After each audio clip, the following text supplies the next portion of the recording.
The following is brought to you by the Starfleet Podcast Network, SPN, The Spin. And we were shooting a scene where an actress was walking into a restaurant. We were outside this restaurant. She was walking up and going inside, and they hadn't planned out what they wanted to do.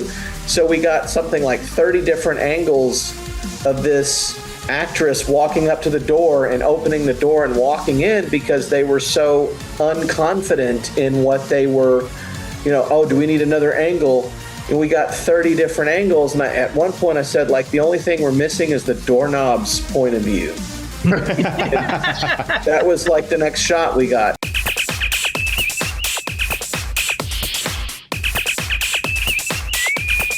On a red alert. Hey everybody, it's Big J. And in just a moment, I'll be presenting you with Interlude, a Star Trek fan film from Avalon Universe, written by Jonathan Lane. Afterwards, please join our Critical-not-Cynical review with special guest Director of Photography Joshua Irwin. Without further ado, here's Interlude.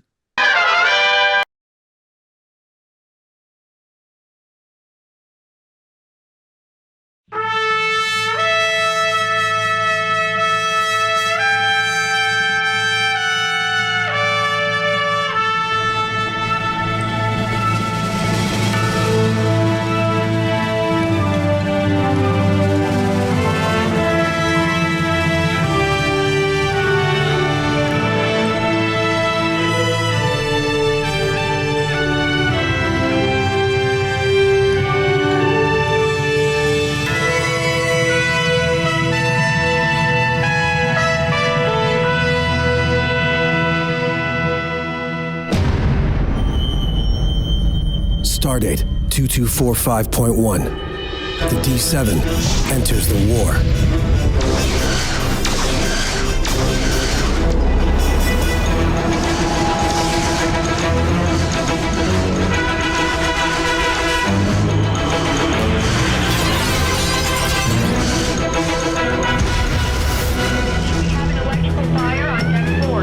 Helm, hold her steady.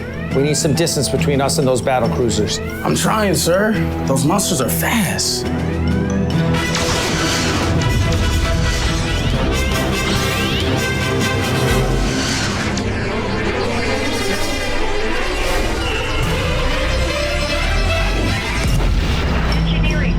Damage report. Shields holding at 60%, aft torpedoes disabled, impulse engines damaged but still operative. We have warp power, but not for long. Bridge, this is engineering. Garth, what the hell are you doing to my ship? Alexi, divert all non-essential power to the aft shields. Keep those warp engines intact. Mr. Tanaka's on his way down to assist. Do the impossible. Duh, same as always. Engineering out. And it's not your ship. Phaser control, do you copy? Com, get me the Artemis. Red line, ventral conduit. Captain, the Ares is hailing us, sir. Captain Jakande on main viewer, sir. Guess Karn finally got his D7s launched. But you look at the size of those things. Status on the Artemis, Captain. Shields are at 72%. Warp and impulse engines intact. Minor casualties. So far, just our luck the first D7 attack would happen here. I don't believe in coincidence, Captain. Do you know what you're saying, Garth? It's the only explanation. We have a spy.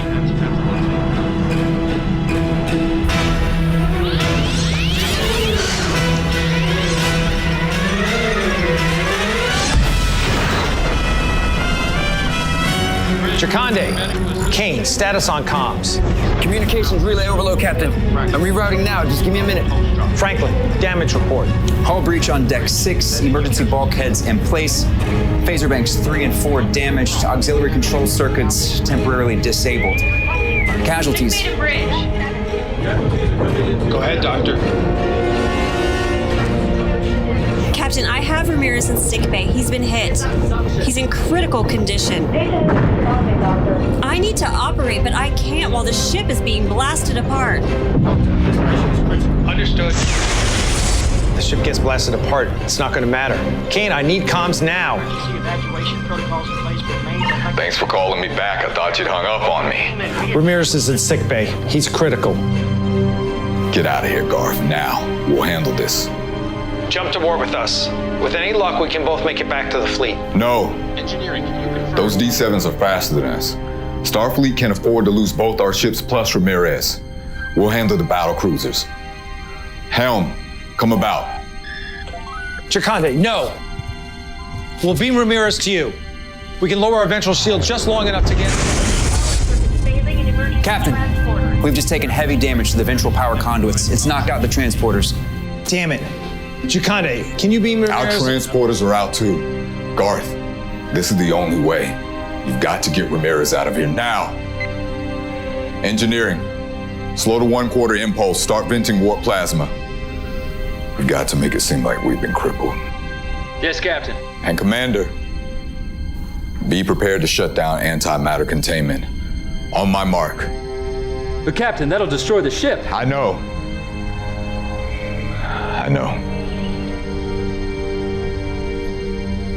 Aye, sir. Chakande.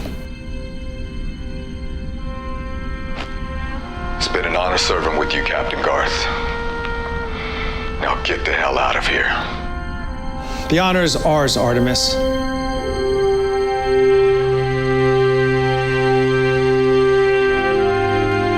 Helm, hard about. Helm, warp factor 7. Now.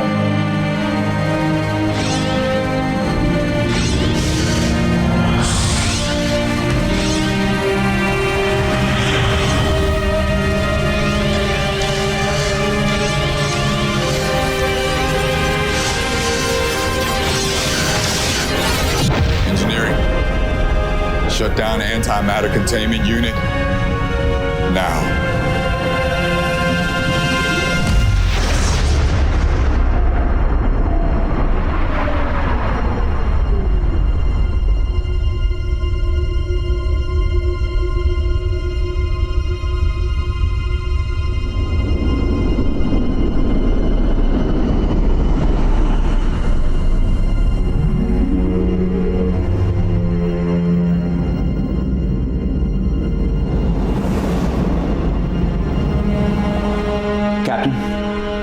Antimatter explosion, sir.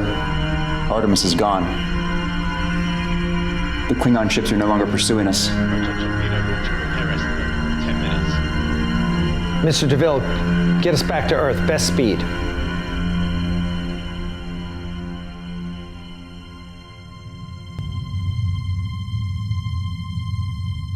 That ambush cost us dearly. Captain Chakande, we were brothers in war. But thanks to the Artemis, we made it back safely to Starbase 1. Admiral Ramirez survived, but he spent the rest of the war in the hospital bed. In some ways, his decision was the easy decision.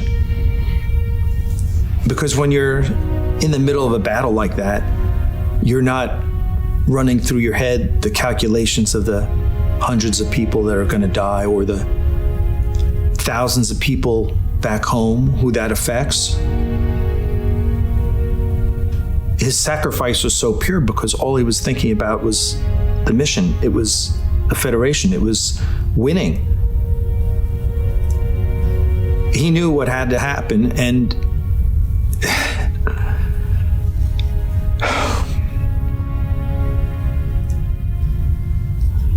he didn't give a damn about anything else but achieving the mission. It was pure sacrifice. It was pure purpose. But that's what captains do. Those are the decisions captains make. The Klingons teach their children that a true hunter always cuts the head off of the beast and eats its still beating heart. So they went after Ramirez. He had rallied the fleet, pushed for the launch of the Ares class, and turned the tide of the war. Karn thought if you cut off the head, the body would wither. But he didn't plan on us making it out. The Klingons hoped that by taking out Ramirez, it would cripple our morale. But it backfired on them. The Klingons couldn't have known where we were going to be unless someone tipped them off. Now that we knew that there was a spy, that gave us that one piece of information we needed to finally bring this damn war to an end. Now we knew exactly what we were up against and what it might cost us. And I knew more than ever that we needed Axanar. In the weeks following the loss of the USS Artemis, a dark shadow lingers over the Federation. The newly unleashed D7 warships prove to be all but unstoppable, taking a devastating toll on the Federation fleet. The tide of war quickly turns, and a growing sense of urgency spreads throughout Starfleet Command. However, as preparations to execute Garth's battle plan at Axanar continue, word arrives at Earth that the Vulcan High Council has reached a fateful decision. Vulcan is withdrawing from the war, and the Federation must face this new threat without their strongest member.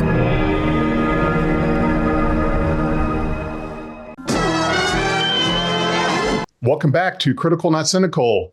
I am Big J. I'm here with Joshua Irwin, our special guest, with Frank and V-Man. We're going to talk about Interlude, the film you just watched or listened to. Was written by Jonathan Lane, produced by him as well, directed by Victoria Fox. And Joshua was the director of photography on this one. So Joshua, as always, we are glad to have you here. It's always a pleasure to talk with you. Thanks for having me, Big J. Before we really get into it, I want to have you explain to us, because I think I may know, but just for our audience that doesn't, what does the director of photography do? So the director of photography is responsible for basically the image that you see on the screen. He's the painter. The director of photography will determine a lot of times, depending on the director. Like for Interlude, I created the shot list, and I sort of designed what shots we would get. I designed it so that we could edit it a certain way. I was responsible basically for anything pertaining to camera and lighting is the best way to break it down. So I lit the set, designed and executed everything involving the camera moves, the shots, all that kind of stuff. Now, you operate the camera itself? Sorry, Frank. Mm-hmm. Yeah, I did. Okay. Yeah, what I was going to say, and you're also the editor, and that normally really isn't the way things are done. Usually the editor is out there and takes that, right? In real movies, yes. People tend to specialize into things like, a makeup artist or a script supervisor, and then an editor will be a very specific person. In the case of the fan films that I work on, a lot of times I tend to do both. Now, if I'm working on someone else's film, like for example, if I'm working on Dreadnought Dominion, then Gary and Randy do that, or Federation Files, Dan Reynolds will edit. But for the case of Interlude, yes, I was also the editor. So how did that affect the way you shot?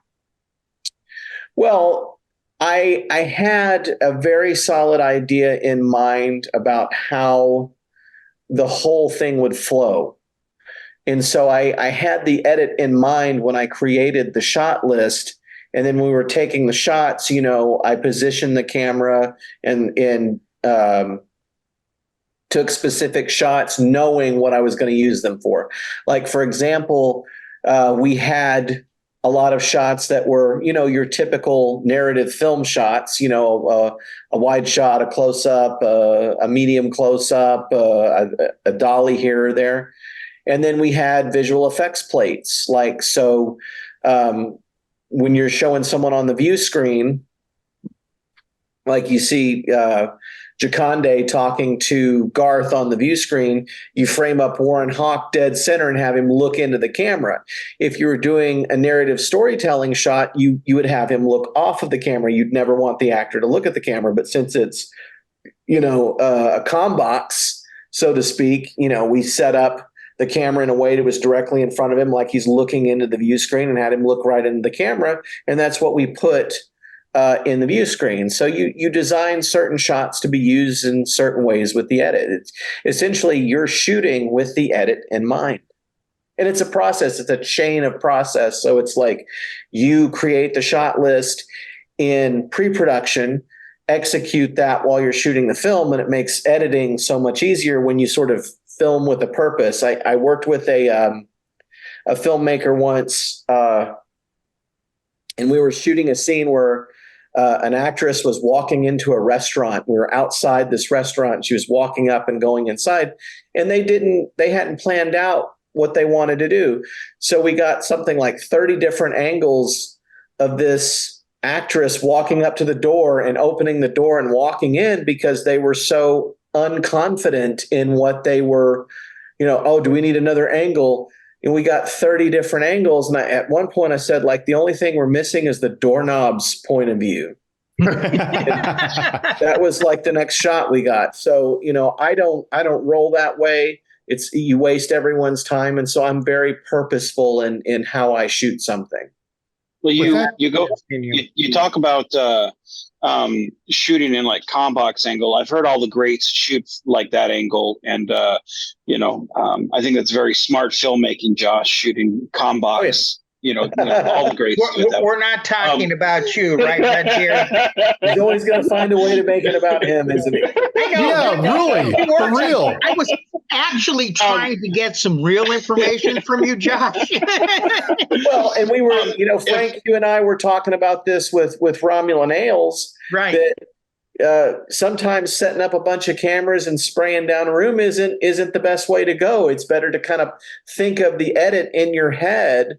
Or you can use storyboards, or you can have a shot list, but you're thinking about, I'm going to go from this shot to this shot to this shot. So you only take the shots you need instead of kind of trying to futz around with a lot of different stuff you may not use. So this was the first time you worked with Warren Hawk.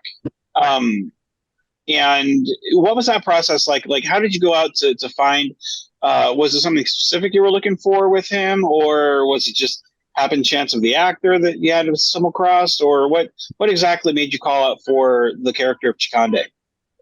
So with Chakande, Jonathan had written something very specific, and he knew the kind of actor that he wanted. And so the problem that I had is that I'm in Arkansas. I'm looking for an actor in Atlanta. Victoria was working on a project called Freedom's Path, where she was working with like 300 actors. She was like casting like 300 background actors for a Civil War, Underground Railroad movie. So she was really tied up with that during the entirety of pre-production. So it kind of fell on me to find an actor, and we were posting casting calls, but we weren't getting a lot of responses. And Jonathan was getting a little impatient because it was like we were, I think, 2 weeks away from actually shooting the film. And I just thought, my friend Jay Plyburn, who plays Franklin in the film, had moved down there to Atlanta. And I know Jay, he's a party boy, he knows everybody.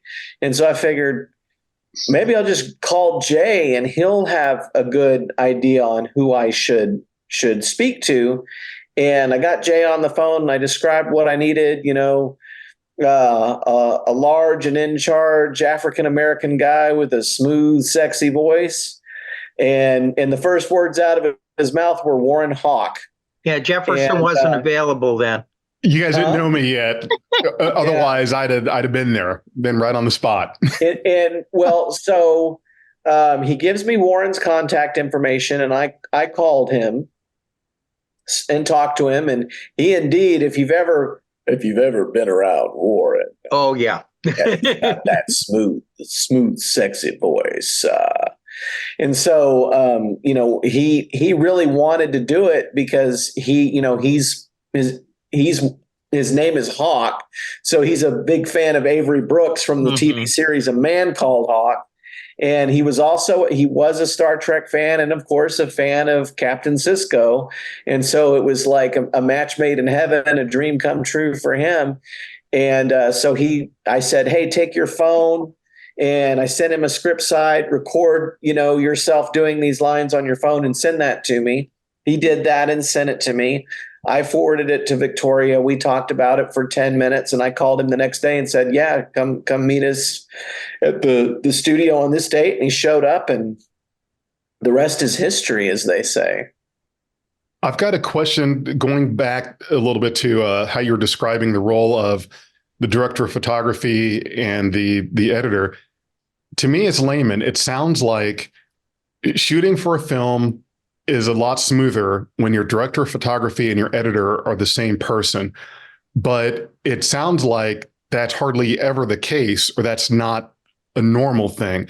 Yeah. So my question is that if it makes more sense, if it makes it more efficient for the director of photography to be the editor, then why is it more normal for that to be two different people and not the same person? Because you may have an editor working on another film while the director of photography is shooting a film. So they there might be a film in progress. They're editing one film, that one goes out the door, and then another one comes in. And in Hollywood, there's or the larger film industry as a whole, what you'll have is the director a lot of times will actually be the person who determines what the coverage is going to be. And the director and the DP may coordinate that. But a lot of times the director of the film specifically will know what coverage they want to shoot, because they're the visual storyteller. And they'll have camera assistants who create camera logs.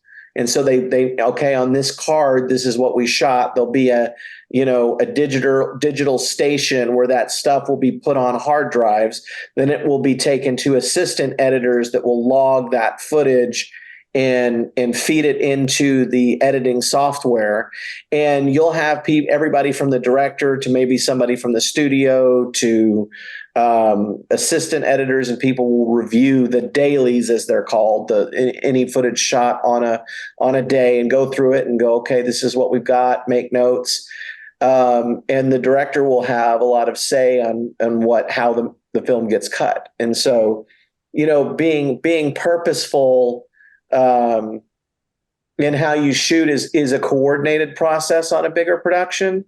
But for Victoria, that wasn't something that she had a lot of experience with. So she sort of kind of relied on me to design the visual look of the film. But of course, she gave her own input on what she thought, what coverage she thought we should get. Like, can you get me a shot of this? And she definitely gave her own notes on how she thought things should be cut, as did Jonathan. And that was a source of a lot of the tension that people talk about, is that when we got to post-production, Jonathan really wanted to take control of the process because it was his story. And that's kind of the point where it more than anything degenerated into a tug of war between Jonathan and Victoria, with me stuck in the middle. So in that regard, the director, so you had the director and the writer wanting to be that one in the editing bay to use this shot, do that. Is that something that happens often? Not at all. Who's usually the one that's behind you driving the wheel? Is that usually the director that works with the editor? Yeah, how it works on a standard production process is you'll have the writer of the film, once they've written the film, they don't continue on with the process at all. And that's on purpose, because I'll give you an example. I worked on a film where the writer was also the first AD, and he was involved with filming it. And the director was like really distracted because he was also the producer. And so he was distracted with stuff. And the guy who was the writer took over the shoot and was sort of sabotaging the way that scenes were shot to make sure that none of his dialogue got cut.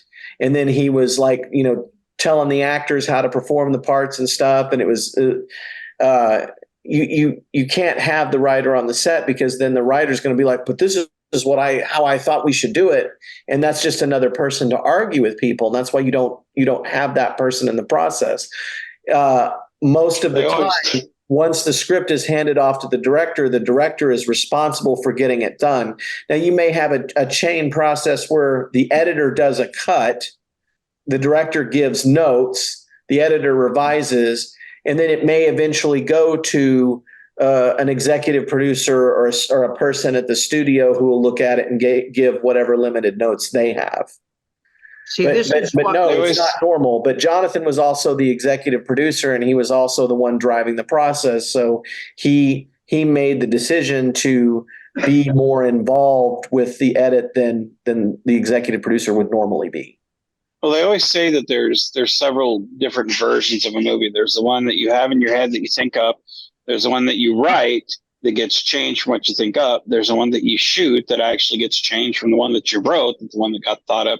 And then there's the one that you edit that gets changed from the one that was directed, that gets changed from the one that was written. So a movie goes through several different versions from the one that was created from just the thought process. And that's something that when you have the writer there, that's kind of hindering the entire process. Like you can't have a movie that is just completely controlled. And that's something that people have to realize is once you bring somebody else on board, it now becomes a group process. And that's something that we are supposed to learn in kindergarten.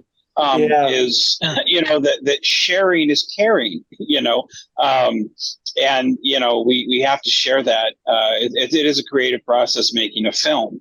So obviously the CGI was really impressive with this film. How heavy were you in that process of getting the CGI with this? Were you heavy involved with that, or was it something you kind of just passed off to Jonathan? Because it was really impressive, all the shots. But was that something when you were directing it that you were like, I want this to go with this scene, so I'm going to film it this way? Right. Was it something you were just like, I'm going to shoot it this way and suck it, hopefully it works out? No, well, so there was the first little sequence there at the beginning, the first like 3 or 4 shots were done for like the Kickstarter or whatever, the GoFundMe. Like Jonathan made a video for the GoFundMe, and he had that sequence already built with a friend of his who is the VFX artist. And then from those, maybe after those first 3 or 4 shots on, I designed that. So I did a complete shot list beginning to end and described in detail what those CG shots would look like. Like, for example, the one where we follow the torpedo and stuff like that. Like I created a shot list and detailed out what those would look like, sent those to the artist. That person created it, sent it back. There were some notes. Jonathan added like 1 or 2 shots. And then there was another shot that was kind of a group sort of planned out shot when we got deep into the edit. We went, well, we want one more shot, and so that was kind of, there was a kind of a group discussion on that. And it was the shot where you see like K7 station destroyed. And so like one person was like, I want to see K7. And another person's like, I want to see this. And then I kind of had the idea that you'd have the Klingon ship coming down like in Star Trek 6 and flying over the camera. And so that was my contribution to that. So that was kind of that one shot was a group thing, but most of those shots during the battle were preconceived by me. And then the artist did it, sent it to us. We gave notes and went back and forth. Yeah, it was nice. Those were nice shots that you had in there. And that was one of the things that I liked, the camera movement. Anytime I see a film where you do something a little more dynamic with it, instead of, the camera is going to be put on a tripod and it's going to be a static shot where the people might move, but the camera does not. Now, I'm not talking getting crazy like the early Transformers Michael Bay movies where you have no idea what the hell's going on because the camera's all over the place and zoomed in on everything. But I like kind of more of that sort of free form motion, like you're just kind of very gradually, maybe steadily, just sort of moving. And it's not that you're even trying to intentionally move. It just feels like, okay, this is not on a static thing. Somebody could be saying they're holding it and they're still kind of like, you can't necessarily stand still completely. There's little movement in there. I've grown to kind of like that sort of thing in cinematography and filming. Yeah, I try to be somewhat purposeful in moving the camera when I can. I mean, adding a production value is a legitimate reason to move the camera, but you don't want to overdo it. And yeah, you have the two extremes where it's like you can have the briefing room scene from a fan film where like the camera never moves and it's just people talking for like 10 minutes. I remember there was a scene in a fan film, and it was years and years ago, and the camera never moved in this briefing room scene, and it was 8 minutes long, and Vance called me and he was talking about it, and he was like, that briefing room scene made me angry, and he was like getting real worked up about it. But then you get the other side of it, which is like you have a briefing room scene in Discovery where like the camera will not stop orbiting the crew the entire scene, and you're getting seasick. You know what I mean? So you have to kind of find a good media, middle ground there with moving the camera. And that's why I say be purposeful. Now, at the same time, we were a little too static for my taste in some respects with Interlude. Like a lot of the camera movement you see in the version that's out, like the shaking of the camera and stuff, is added in post. And that's where I first started doing that, doing it in post. In the previous fan films I did, I would actually shake the camera, and it was Interlude where I started doing it in editing. But it was like Jonathan didn't want me shaking the camera. I wanted to fill the bridge with smoke. I wanted flashing lights. I wanted sparks. And if I'd had my way, we would have done all of that stuff, and we didn't. But I'm doing plenty of that now. If you've ever seen The Lost Starship, that's all over the place. And then the one we're about to release that may be out around the same time this comes out, The Death of the War, is going to have a lot of that too. So when we get to the second part of Romulan Ales and we get to the battle scene, you can come down and shoot, because I want smoke and flashes and all that stuff too. But I was going to ask you, Josh, because we've started using this. What do you think of doing the gimbals in the steady cams? So they're two very different things, but they will help you do sort of the same thing. Steadicam is very purposeful, and you're gonna move it and turn it and all kinds of things. And there's like this big vest, and it's somebody who runs a Steadicam is somebody who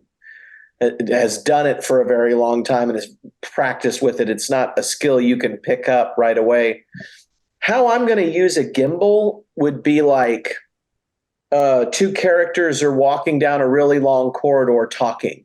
Yeah. There's a shot in Crisis where Jakande and Mirror Allenby they walk almost completely down the 100-foot corridor at Neutral Zone Studios, and the camera tracks with them. That's a camera on a gimbal. Or let's say you're trying to do something like Star Trek 09 at the very beginning, where the battle with the Kelvin and the camera kind of moves from one station to the next. And it's kind of a constant thing, and you might use a gimbal for that.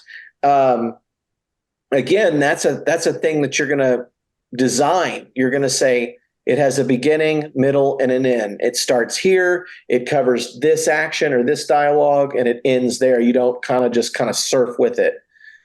Sorry again for our audience. What's a gimbal?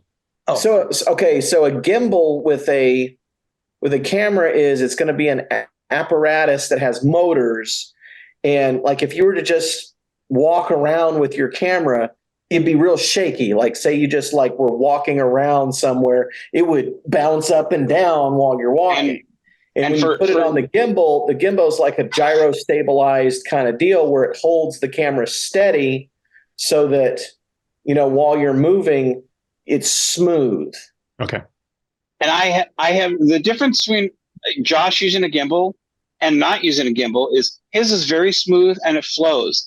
And me, I have not used a gimbal and it bounces and you can hear me huffing and puffing because I have to actually walk. And it's not a pretty sight or good for audio, and it just sucks. So you should probably use a gimbal. We have been using. Well, the reason I was saying that is I wanted to see how Josh used it, because I mean, some of the shots we did last time is, when I was sitting in the captain's chair, Jason would, go to communications, to get that flow when she was giving the lines back and forth. Yeah. You could start on your comm officer and pull back and go over to the captain or something like that.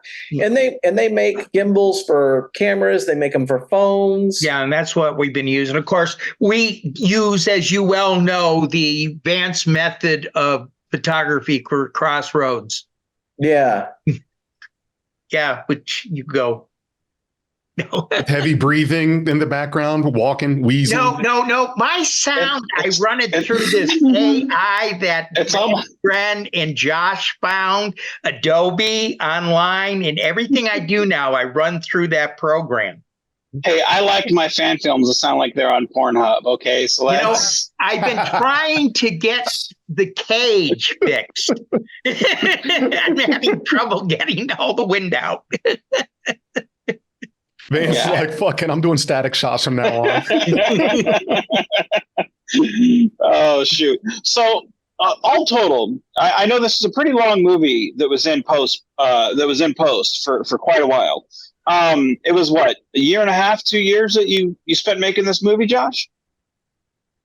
Okay, so Jonathan contacted me about it, I want to say in November or December of 2018. And then we released version 1 in April of 2021. And then we finally got to the final version 3, which is what's out now, in December of 2021. So the whole process was basically 3 years from the end of 2019 to the end of 2021. And you've actually taken this, regardless of what version, to film festivals, and it's actually won some awards, if I'm not mistaken, right? Yeah, it's won best fan film and stuff, like Austin Indie Fest. It won Indie Boom. Jonathan would know better than me, but he entered it into a lot of festivals, and it did very, very well. Very few films have I worked on for 3 years, especially one that, I wouldn't normally work on a film that's 10 minutes long for 3 years. But like, for example, we spent almost an entire year just on pre-production and planning. And there's this infamous story that where I feel like Jonathan kind of obsesses over details a little too much. And I would make fun of him for that and give him a hard time. And he's like, I woke up in a cold sweat, and I realized that we didn't have any tables or chairs for anyone to eat lunch on. I'm like, find a place and rent some tables, like, you woke up in a cold sweat. I mean, why? but he does. He's a perfectionist, and he obsesses over the details. I remember in post, it was like, if you were working on some detail, like, the way the shuttles would fly by in the background of the interview shots, he would obsess over the flight path of the shuttles and how transparent they were with the clouds. And it was weeks at a time on any given detail you can think of. And it was quite maddening. It sounds like it was a hell of a process. I will say people tend to think that, like, because there is a tie-in with Axanar that Alec was heavily involved. He wasn't involved almost at all. The only involvement Alec had was he showed up for 2 days and acted. I mean, there were various points where he offered his criticisms, but those criticisms were just offered as opinions. It wasn't like he would go to Jonathan and say, this is what you're going to do. And when he would offer his thoughts to Jonathan, be like, yeah, Jonathan, this is what I think you should do. Hey, listen. And Jonathan would be like, thank you for your opinion, Alec. I think I'll do what I was going to do anyway. Right. So, I mean, people tend to think that Jonathan is like a lapdog for Alec, and he really isn't. I mean, I've seen the two men argue, and it's actually just not the case. Right. Well, and I like hearing your insight on the behind the scenes and just the things that happen with these films that when you're watching it, you don't know about if you're not there. The last question that I have for you, I don't know if V-Man and Frank have others, but the last one that I have for you is, if there was one thing you could go back and change that you just were not happy with, is there such a shot or scene? And if so, what would you change? So what I would change about this would have nothing to do with what ended up on screen, because I'm pretty pleased actually with what we ended up with. I felt like despite all of the conflict, that the film we ended up with was something that, because it was such a compromise, it's a compromise to be really proud of, because it could have, you've seen this, you've never seen what it could have been. And I felt like we ended up with a film that, despite everything that happened, I'm really satisfied with how it turned out. What I would change would be my attitude and my approach to the process, because, and that's the thing that I take away from this film the most. People talk about credit, who gets credit for this, who gets credit for that. For me, the most valuable part of a filmmaking experience is the experience itself. What do you learn? How does this film make you a better filmmaker? What I walked away from this film with was a lot more patience than I had when I entered the process. I left with a thicker skin than I had when I started. And if I had it to do over again, I would be much more calm and level-headed. I wouldn't get as angry as I got about things during this process. I would just kind of chill and let it happen and make my points rationally, instead of getting pissed off and being frustrated. I was originally asked to direct this film by Jonathan.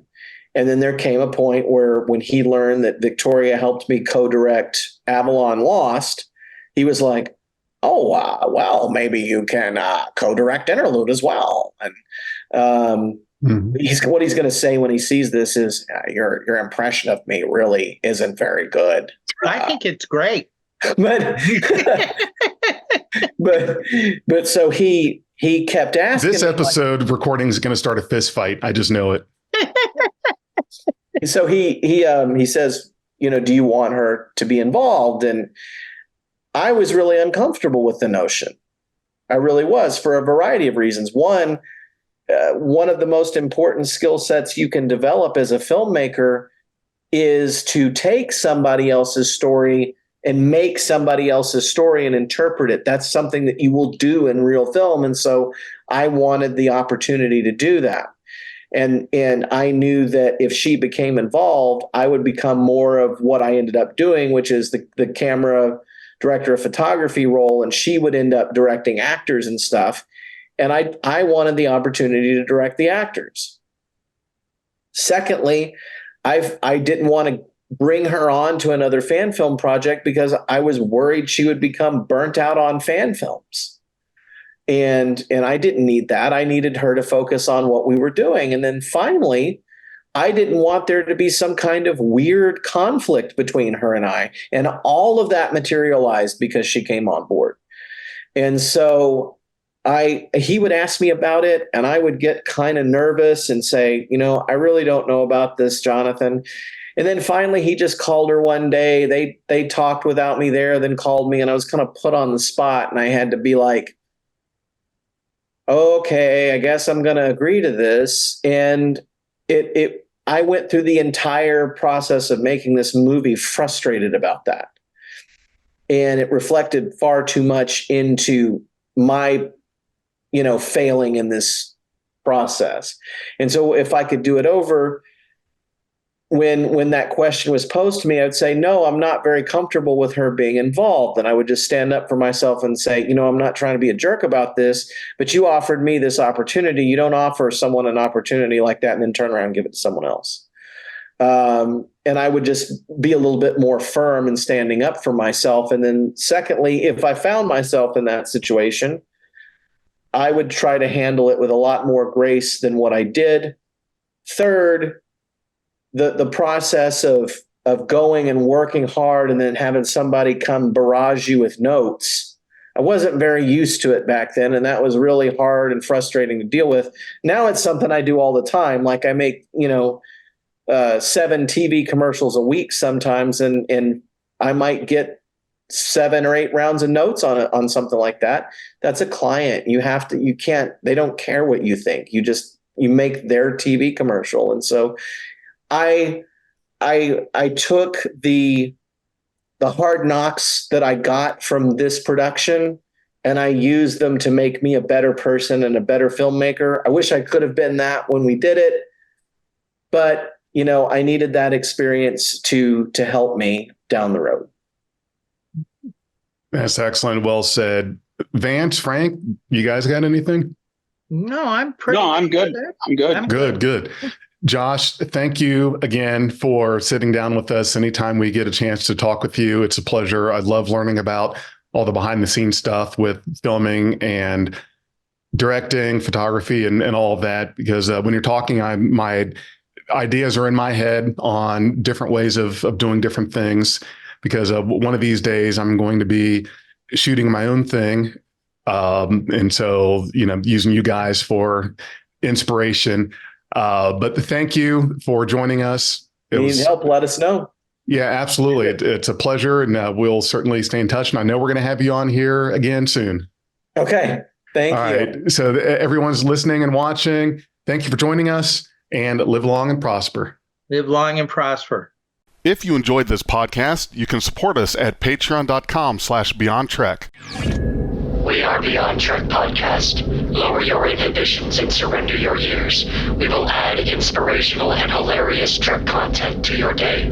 Your attention will adapt to subscribe to us. Resistance is futile.